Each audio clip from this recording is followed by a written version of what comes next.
Assalamu alaikum wa rahmatullahi wa barakatuh. Today we'll continue our HVAC course for the KNX specialist course.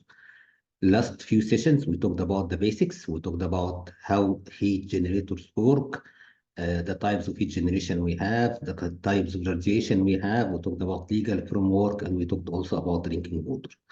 Today we'll be talking more about the individual room temperature, meaning that in the past chapters, we're talking mostly about the overall temperature for the building, the macro design of the system and how to work with the system.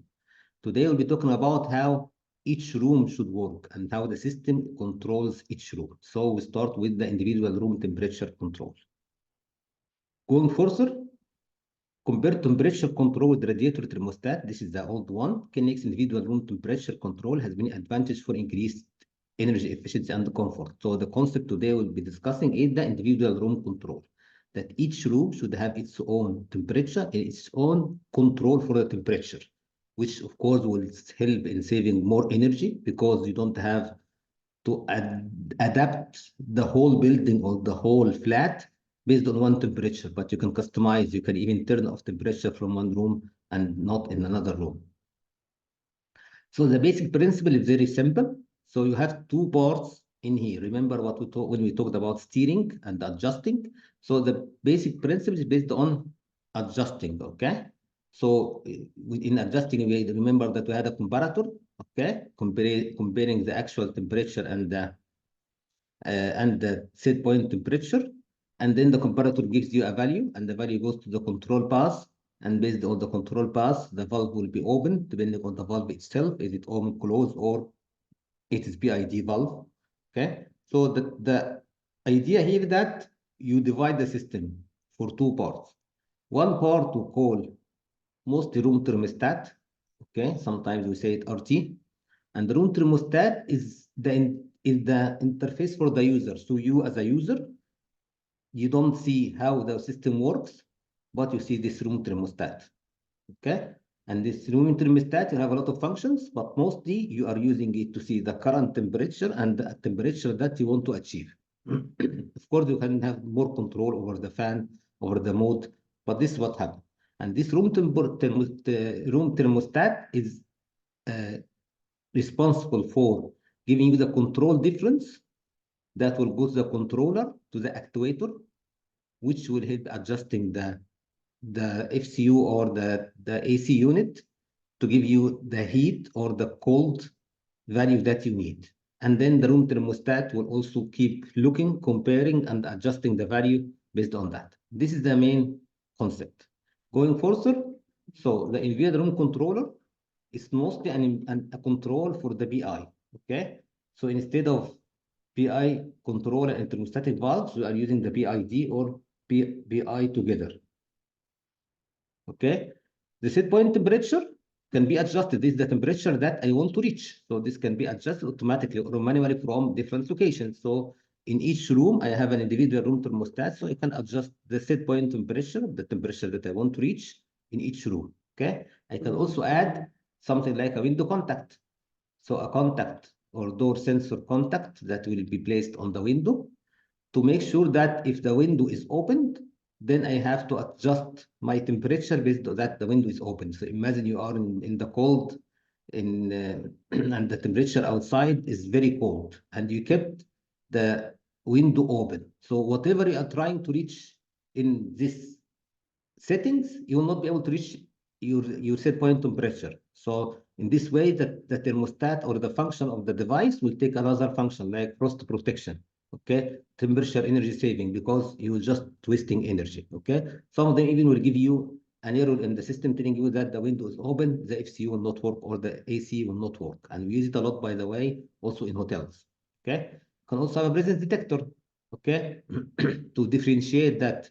Should I bake the presence, the temperature based on a comfort mode with someone in the house, or no one in the house, so I can make the pressure a little bit difference based on the cold or the heat, okay, which is a standby mode. We'll talk about this in the next slide. We can also have a timer programmer that raise power or reduce power based on specific time of the day, okay, and you can have more modes, like the comfort mode, standby mode, eco mode, okay? That you can change as well. This is the advantage of the individual room controller. This is mostly what a room temperature controller look like.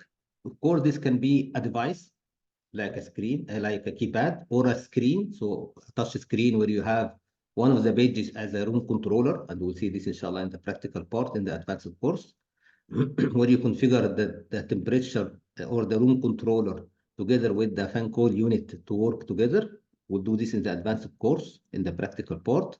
So mostly it will have a multifunction button. It can give you an alarm that the dew point is here, because we talked about the dew point in the first chapters, where the temperature is now getting to a level where air will drop its humidity. Humidity is very high. In this way, you have a warning that now the AC should work. You can see that what is the mode, is it cooling or it is heating? If there is a window open also, you can see that because the temperature, the thermostat can take an action based on that. You can also have a set point change, like the comfort, pre-comfort upon your building protection, depending on that. You can also control the fan if you want, or make a manual control of what you need. This is normally a device, or it can be a screen, touch screen, and one of the pages are configured like that. And from here, I can increase the temperature, decrease the temperature, I can control the fan, I can control, do I want it in a cooling mode or in a heating mode, depending on the thermostat itself. There is something called operating modes. Operating modes are set point temperatures that fixed in the system already. So if I choose that I'm in a comfort mode, automatically it will go to specific temperature. If I say, no, I'm not in a comfort mode, but I'm in standby mode because no one in the house, so automatically will go to a different temperature. If you're talking about the cooling, so let's say as an example, if the comfort mode cooling is 21 degree, then most of the standby mode will be a little bit higher, around let's say 23. Then the night mode might be 25. And the frost heating protection may be even higher, which is 27. Okay? Where you are in each setting here, so if you are going from here to there, so energy consumption is getting less. Because when you get the temperature high, and mostly it's less. This is if you are saying that in a cooling mode, in a hot location, and you are trying to cool it down. Okay? If it is the vice versa, and you are in a cool location and trying to heat it down, then it will be the vice versa. Okay. Why the selecting mode is important? Selecting comfort mode by the highest temperature. As we said, this is the highest temperature when heating, and the lowest temperature when cooling. Selecting standby mode lower the set point temperature slightly when heating, okay, and more when cooling. So it goes like that, like we discussed before. And the advantage of that you can have your settings based on that. And most of the time, you can change that in the thermostat itself, in the room temperature thermostat itself. You can change these prerequisites. You can even disable some of them depending on the device you are having. The individual room controller will give you objects, KNX objects, group objects, based on either 1 byte or 1 bit. So if you are talking about 1 bit objects, mostly it will look like that. So you enable 1, then the rest is disabled. Or it's 1 byte, and this 1 byte, then the value will determine the mode that you are using. Okay. Why do I need to know that? Because mostly you need to adjust between the thermostat, the room temperature thermostat, and the FC unit as an example, because they should work together. Because they will send the value from here to the room to the FC unit as an example. So you want to make sure that 1 byte here is 1 byte there, 1 bit here is 1 bit there. We will do this for that and also for the other parts. And this we'll do practically in the advanced course. Switching continuous controller, we talked about the controller before. So controller will either be 2-point controller or PI or PID controller, okay? And we prefer the PID controller because it gives you better results with less effort, with less energy. So an example, this is based on a switching controller on-off. So here you have the actual value. This is the actual value,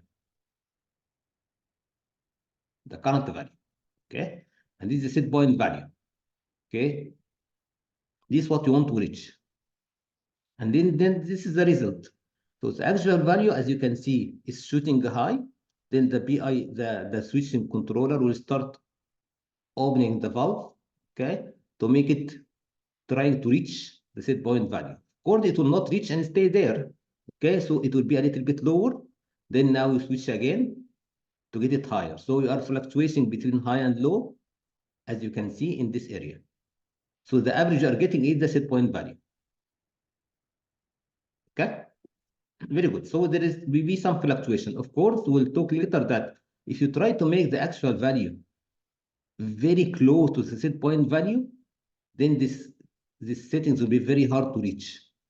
Okay, so normally you have some kind of degrees in the middle. So you can say that set point value is, let's say, 21, and the actual value is, let's say, 23. But you cannot make them, let's say, half a degree in the middle, because this will put a lot of headache on the activator you are using. Okay, it will be opening, closing up. If you are using a PI controller, okay, then you can reach this in a better way. As you can see here, this is the set point temperature. This is the actual temperature. And the PI controller is trying to reach this in a more smoother way, as you can see. And it's doing it by opening and closing, not just on and off, but also with a degree. So it can be opened for 50%, 20%, 30%. So you can reach your temperature in a better way and with less energy consumed from your system. Okay. How we control the AC in general, we are talking about heating actuator for thermostatic thermoelectrical actuator. So it's an actuator that's connected to the valve as an example, and this actuator is controlling the valve. We see this in the fan coil unit and other areas as well. So it's a valve getting volt to get it, and this valve is controlling, this actuator controlling valves to open and close. Okay, you can even have here binary input to put the binary contact on it. So if the door is open or the door is closed, this can reach here a signal, and you can use the signal to, let's say, send a specific command to the FCU or to the valve we are using. Okay, then you have a programming key, and this connected to the KNX. Okay, this is an actuator connected to the unit. Of course, control and valve actuator combination, you can have a switching control, 2 or 3 point that we talked about, or you can have a PY controller. Okay, and we saw that the PY controller is much better. Another way is using pulse width modulation. It's a different way for room control. Okay, and it is continuous control can also be achieved by a cost. It's a little bit cost effective than the PI controller. Okay, it's also sending pulses, so the duration of this pulse is controlled by our system. So it's a little bit cheaper and can reach also a good result. When the PI controller settings, these are the PI controller settings depending on the what you have. So if you have smaller set time, you can do this. Okay, and you can have it from the thermostat itself you are using. You can find it here. Mostly these numbers we take from the AC guys. Okay, so we check with them which setting we should use, and they are sometimes determined also based on the function I'm using. So as an example, for floor heating, I'm using specific values. If it is using for converter infrared radiators, I'm using specific values. Okay. Heating is basic auxiliary stage. Telling you here very simple, and sometimes some systems you can have a basic level for heating or cooling, and then a second level, and you can reach the second level of the basic if the basic level cannot reach what you need. Okay, so you have here an actuator and the heating switching actuator as a second level. Okay, which is auxiliary stage. Heating and cooling, as you can see here, room temperature controller. This is switching actuator, and then this is the actuator itself. This is the valve itself, and this is the on-off they are using. If the temperature is too close together, this is what we talked about. If the temperature is sitting too close together, it's increased risk of fluctuators. Okay, fluctuators meaning that the valve is opening and closing very fast in a very short time. Okay, which will always waste the energy. Now we're talking about specific type of heating and cooling, which is the fan coil. The fan coil is a very simple way. This is a design. So generally speaking, a fan coil unit consists of a heating and a cooling coil and a ventilator fan. So you have here a heating valve or coil or pipe, and then a cooling one. Okay, so this is heating, this is cooling. Okay, and you have here a fan and a control. And then you control the amount the speed of the fan, and also you can control if I have heating water now or cooling water now. So I mean the heating mode or the cooling mode, depends on that. The cooling or heating output required throughout the building is generated centrally and routed through the building by water pipes to be used in each unit as required. So you have a unit of this in each room. So you can have individual room control. However, the hot water or the cold water might come from central location. As a rule, one fan coil unit is installed per room to provide the required temperature control. Okay, so this is your actuator. This is how it looks like. So you have one fan coil unit in each room, okay, which is connected to the heat generator and the cold water supply, maybe in the building. But then I can have separate control of the fan coil unit. Of course, this fan coil unit will be connected via KNX to the room temperature, and the room temperature will be sending the commands to the fan coil unit. Okay. We have different types of fan coil unit. We have 4-pipe system. This is the preferred one, where I can have separate pipes for cooling and separate pipes for heating. You have 3-pipe system, not very common anymore, because you have here a common pipe in the middle. You can see here the difference is totally separated, but here is not separated because the return is using one valve. Or 2-pipe system, and this one will be only cooling or heating. So in the summer, I am putting cold water, so this will be cooling. In the winter, I'm putting hot water, activating the heat generator, so it will be only heating. So in the settings, you can choose, is it heating and cooling, like a 4-pipe system, or only heating or only cooling in a 2-pipe system. Talk about the fan normally have 3 separate coils or 3 speeds.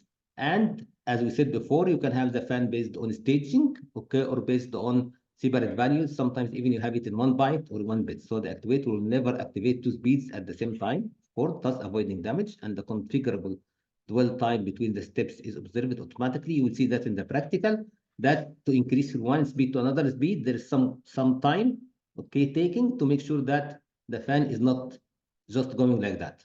If however the fan has only one winding, the setup described above cannot be used, as the speed settings must be turned up gradually. Some fans will go from 1 speed to another speed to a third speed, okay, like this one. Okay. Here talking about temperature, the sensors in general, and sensors are the parts that will allow us to convert environment settings to actual settings that I can read. So if you are saying now the pressure is hot or cold, and I want to put this in a value, how to convert this to a value? We do it via the temperature sensor and example. So pressure sensors or sensors in general will take a value and give it me in a numeric way, in a digital way, okay, in a voltage that I can measure. Okay, so as an example, we have temperature sensors that measure temperature. Some of them are integrated in the thermostat, some of them are separately, okay, and they can read in Celsius or in Kelvin depending on the sensor.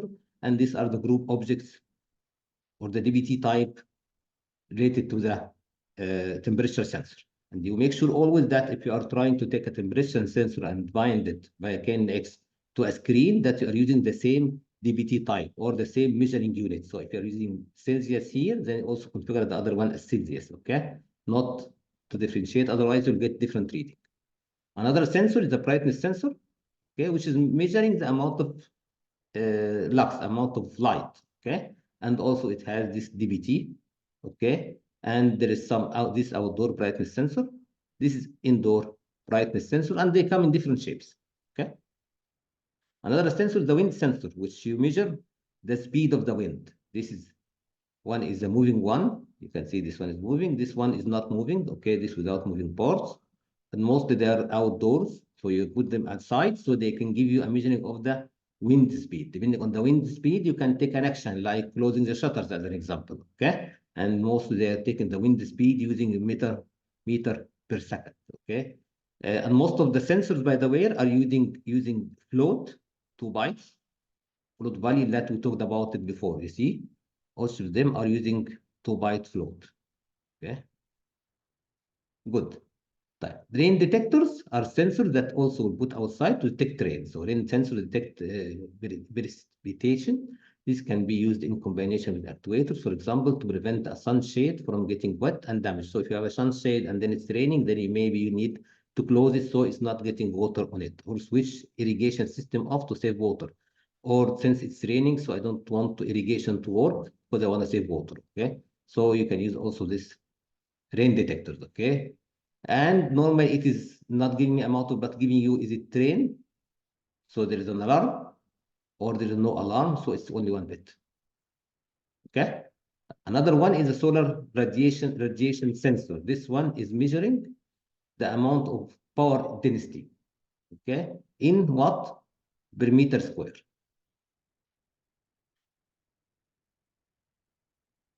Okay, application determination of energy input in thermal or electrical solar panels to control a building shadings or heating or cooling forecast. Okay, very clear. Okay, and this is measuring it by watt per meter square. Humidity sensor measure humidity. This is outdoor, this is indoor, this is outdoor, this is indoor. Okay, also reading the relative humidity. Okay, and it's also autobiot group telegram in a percentage way. CO2 concentration sensor, you know CO2, okay? Remember that air will have oxygen and CO2, okay? It is well known that the concentration of CO2 in the air has a major effect of human brain performance. Concentration, the measure value can be included in the room climate. So you can put this also because if the CO2 is increasing in the room, then concentration will go less. Sometimes even people will die because of a very increased level of CO2, and this odorless, you cannot detect it, you cannot see it, you cannot smell it, okay? A CO2 sensor measures the concentration of CO2 in the room air and transmit the results to the bus. The sensor can also receive external values via the bus and process them with its own data to create total values. Okay, so and it's coming with the DBT value air quality. Okay, the measured value has now a unit ppm, parts per million. This is the measuring unit. ppm indicates the quality of CO2 molecules per million air molecules. Okay, and is transmitted as a 2-byte group telegram with a resolution of 0.01 ppm. Okay.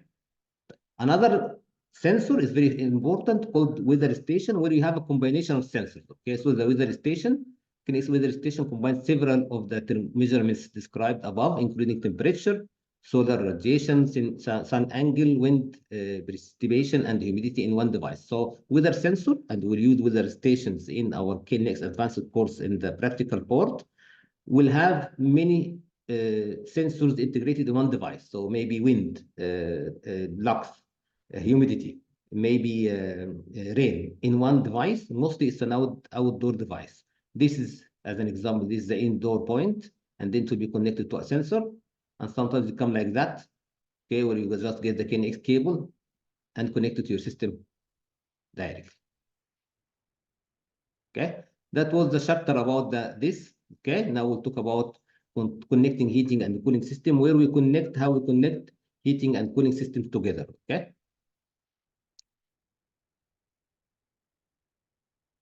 So in a normal way, we have now the room thermostat, and you have a heater, and in the middle you have some kind of device. So one way to connect that together is that by I/O coupling. So input and output device. It can be digital, can be analog, or both. According with the RTR information, which is coming from the room thermostat, it sends a command to the heating system telling it to cool down or heat up. Okay.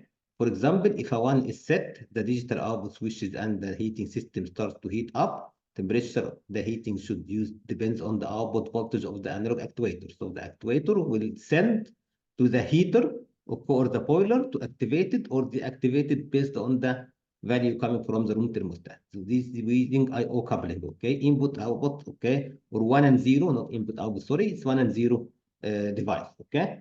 We can also use a gateway, and we find the gateway, especially in the VRF systems. Okay, we're using commands to interpret the KNX command to the system that the boiler is using. So the connection can be implemented by an external interface, which translates the internal manufacturer-specific bus into KNX via gateway.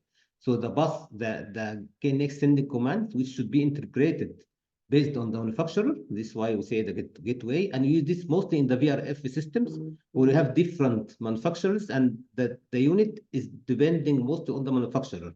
So Mitsubishi unit will be different than LG unit, will be different than Carrier unit, and then you have to choose the right VRF gateway for that. And we'll discuss this also more in the advanced course, the practical part, or the advanced course, the HVAC part. Okay, this method is used quite frequently because many HVAC manufacturers build their systems to communicate via proprietary bus systems. So they have their own bus systems, and we need to control that, integrate those commands to the KNX system. Okay, this using a VIA gateway, or you can use it via a central heating control and potentially boiler control, a different control. Okay, it's not exactly like the gateway. The gateway you can see is from the bus and from the gateway to the boiler. Okay, here you have the bus. Okay, the bus devices KNX mode, and then you have a lot of cables controlling the boiler. Here it's using specific cable, so maybe a cable controlling the heat valve, maybe a cable controlling the cool valve. Okay, connection to the control unit via KNX, such as room temperature sensor, control valves, etc. This means that a KNX room temperature controller or a temperature sensor transmits its information to the control center, where is the process and the action is triggered. So you are sending here the commands which will control here how the valve is working, which valve to open. Okay, this is the central control. By this, we are done now with our HVAC course. If you have any question, let us know. If not, we'll also proceed with the revision of the exam and the exam questions. This will be our next stop, inshallah. Once we're done with that, we'll start with the exam questions and how to review the exam questions and answers to prepare you for the theory exam.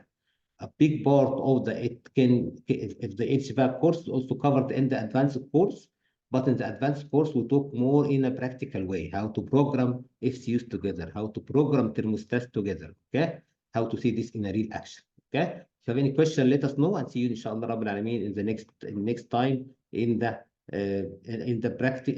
theory exam preparation for the HVAC course.